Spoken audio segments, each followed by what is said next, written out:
No, this one. Is it right? Is it right?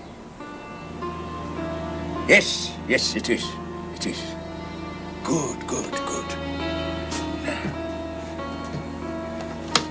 Yes. Yes. Yes. Nothing to worry about, Mr. Saunders. He should be up and about in a day or two. Oh, thank you, Dr. Scott.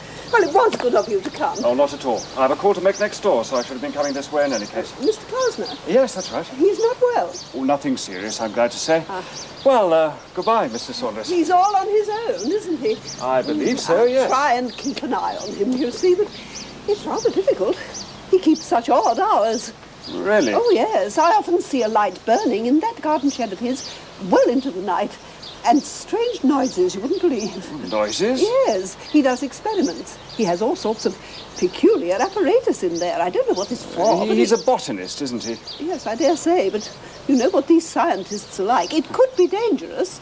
I don't want to make a fuss, of course, but, well, he's an old gentleman. Suppose something went wrong. Well, one or two of our neighbours have even suggested telling the police. I don't want to go as far as that, Oh, of I course. shouldn't worry, Mrs. Saunders. I expect he knows what he's doing.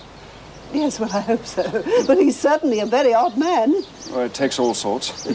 I'll look in again in a day or two. Oh, thank you, Dr. Scott. Goodbye, Mrs. Saunders. Goodbye. Goodbye, Doctor.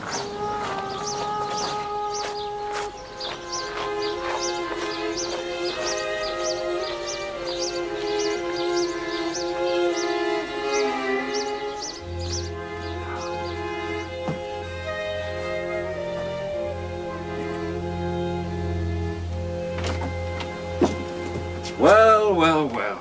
So this is where you hide yourself in the evenings? Doctor... I happened to be passing on my way home, so I just dropped in to see how you were. There's no one in the house, so... I'm fine, thank you, much better. No fever? No. Headache gone? Throat better? I'm quite well, thank you. Kind of you. But headache, no, I have no headache. Well, since I'm here, I might as well have a look at them. No need, I assure you, quite cured. Good. Good. What are you up to? Oh, nothing, just fooling around. Complicated. Yes, yes. What is it? It looks rather frightening. It's an idea, an experiment. Oh? With sound. Sound? I like sound. Well, I won't disturb you. Please, the headache's gone.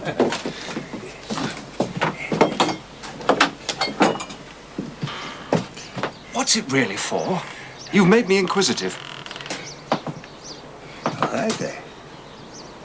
I'll tell you if you're interested. It's like this. The theory is very simple, really. I got a diagram somewhere. You know, the human ear, you know, it can't hear everything. There are sounds so low-pitched or so high-pitched you can't hear them. Yes, yes. Well, speaking very roughly, any note so high-pitched that it vibrates more than 15,000 vibrations a second, you cannot hear it. That's it. Now, dogs have better ears than us. You know, you can buy a whistle whose note is so high-pitched you cannot hear it at all. But the dog, he can hear it. I've seen one of those. Yes, yes, of course you have. And up the scale, higher than the note of that whistle, there is another note. We cannot hear that one eye. And above that, another and another, rising right up the scale for ever and ever and ever, an endless succession of notes. Well, there is a note. Only our ears could hear it. So high that it vibrates 1,000,000 times a second. I believe, you know, there is a whole world of sound about us all the time. It is possible that up there in those high-pitched, inaudible regions there is a music so powerful that it would drive us mad if only maybe it is possible that up there, I wonder. Look at that spider. Now, what sort of a noise do you think that spider is making now? I've really no idea. I think the creature might be whistling like mad, or squeaking, or croaking, or even singing a song. Fascinating. Yes. And that machine will let you hear him? No, not yet. I'm still working on it all the time. Every minute. I've been for years. But now, I think I've got it. Tonight, out there.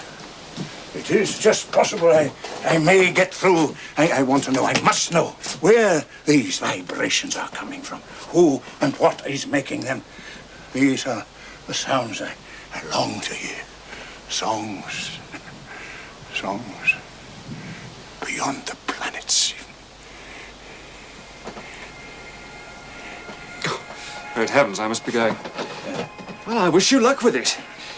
I'll call in again sometime and find out what happened. Thank you for telling me.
Please, cut another one quickly.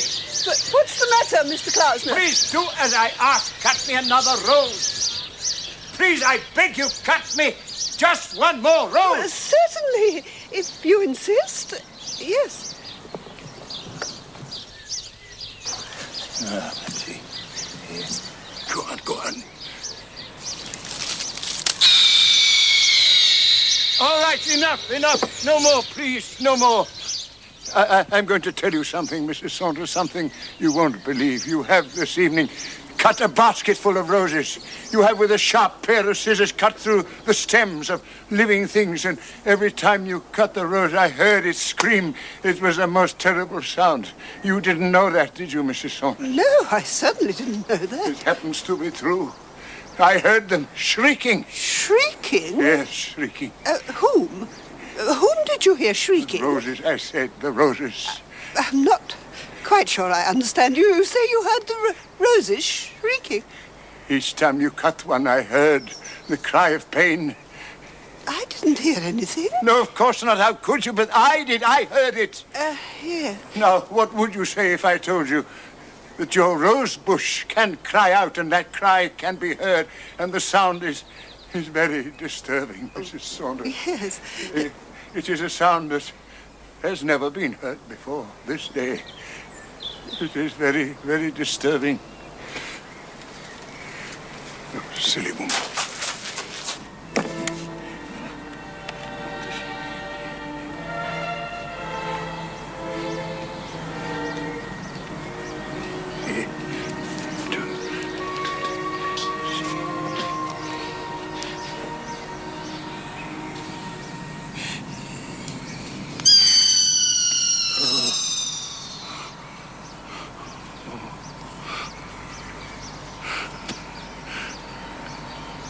All things bright and beautiful, all creatures great and small, all things wise and wonderful. And Lord God made them all.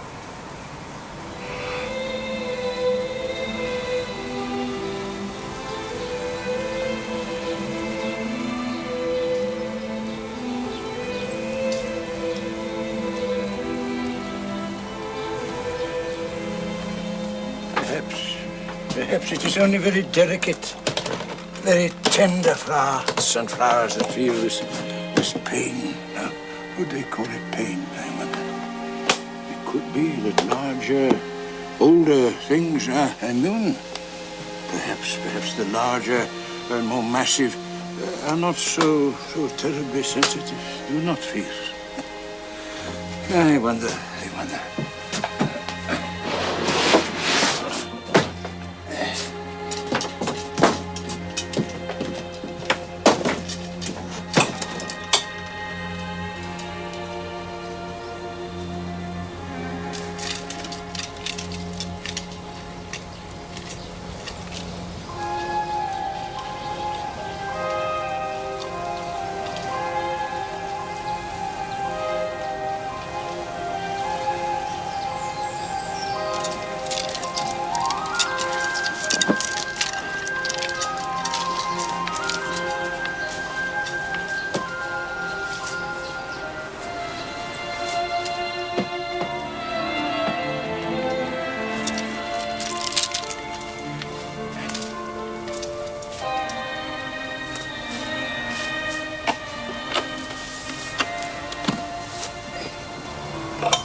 I'm sorry.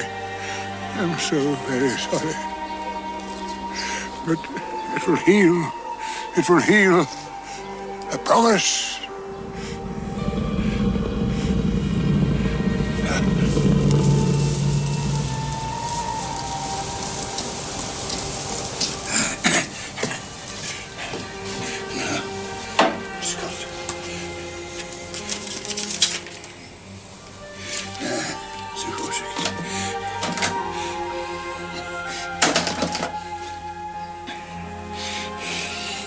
Operator 246, quickly, please.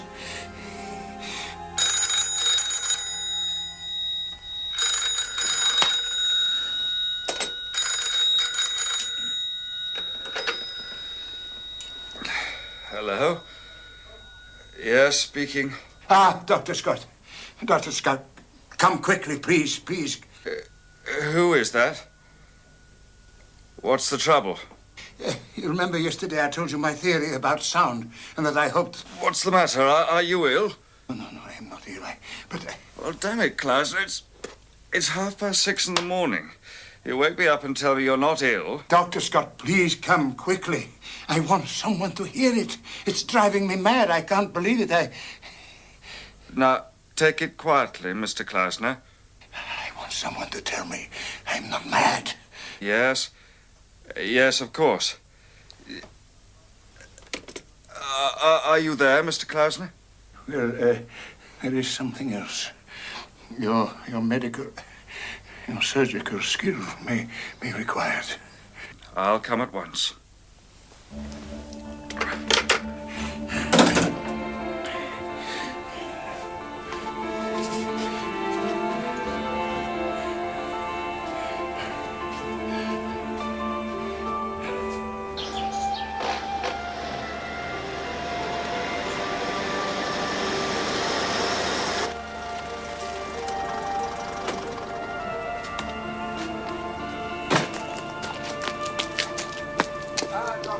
Now then, Mr. Klausner, what's the trouble? Doctor, I want you to come with me. I want you to hear it as proof. Will you come? Where are we going? To the churchyard. Come. Now, look here, Mr. Klausner. I think we ought to go back to the house. We can talk about it there. Look, I want you to listen to something quite extraordinary. Will you come to the churchyard? 5 minutes, that's all. Very well, 5 minutes. Very good fellow. This way, through here, round to the left, there's a shortcut. I don't suppose you know. I wanted an old tree. The trees in my garden aren't old enough. And why the axe? Well, you see, in a moment. It's this way over here.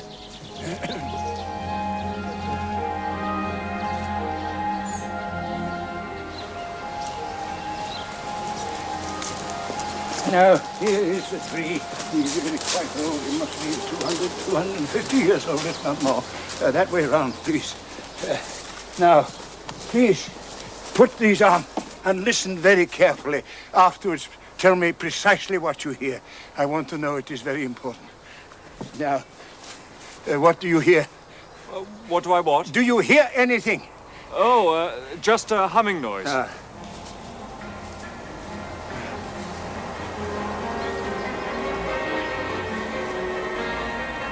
What are you waiting for? Oh, nothing.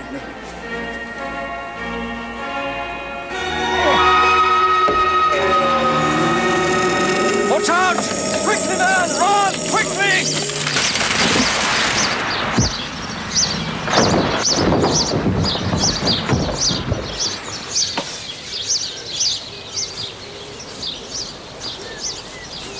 Good heavens.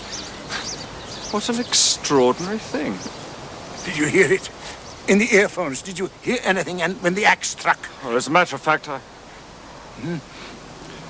No, I'm not sure. I couldn't be sure. I don't suppose I had the earphones on for more than a second after the axe struck. Yes, but what did you hear? I don't know. I don't know what I heard. Probably the noise of the branch breaking. What did it sound like? I don't know. Now, let's leave it. Dr. Scott, what did it sound like? Oh, for God's sake, how could I tell without the tree falling on us? I was more interested in getting out of the way.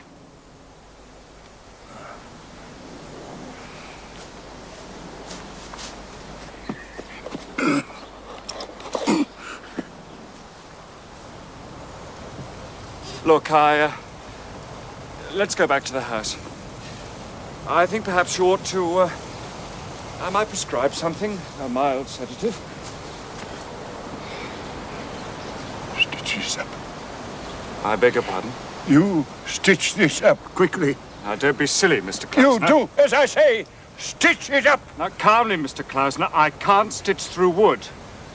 Now, come on, let's go back. Have you any iodine in your bag? No, I haven't. Open your bag. This is ridiculous. Open your bag! What if I do have iodine? Paint the cut with it! Now, look, Mr. Klausner, I can't stitch through Paint wood. the cut with the iodine! All right. All right. It'll sting, but that can't be helped. Now, make sure you get it right in. Yes. Right in. Good. Now, this one here, below. Here. There. That should do nicely. Yes, that should do nicely. You come again tomorrow and see them again. Yes, of course. And put more iodine on. If necessary, yes. Thank you. Oh, dear. Come on. We must go now. What about my machine? Oh, don't worry. I'll take care of that.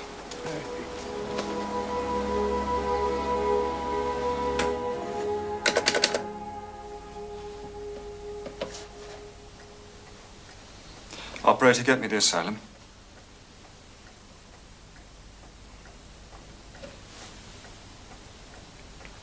Mr. Skillington, Dr. Scott speaking.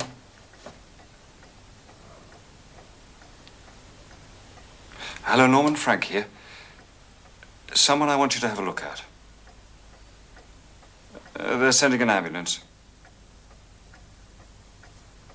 No, not violent.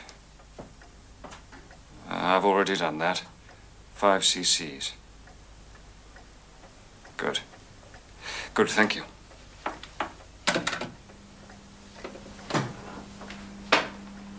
How do you feel now? You may want to sleep in a moment. I suppose they don't call it pain. I expect plants and trees have another name for it. Toin, or spurl, or predicament. Not pain. The noise was worse than anything any human could make. Frightening. Toneless.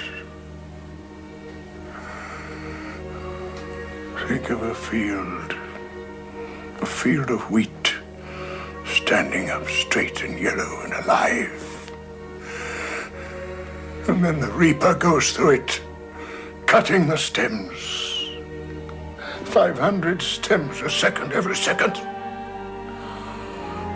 Oh my God. What would that noise be like?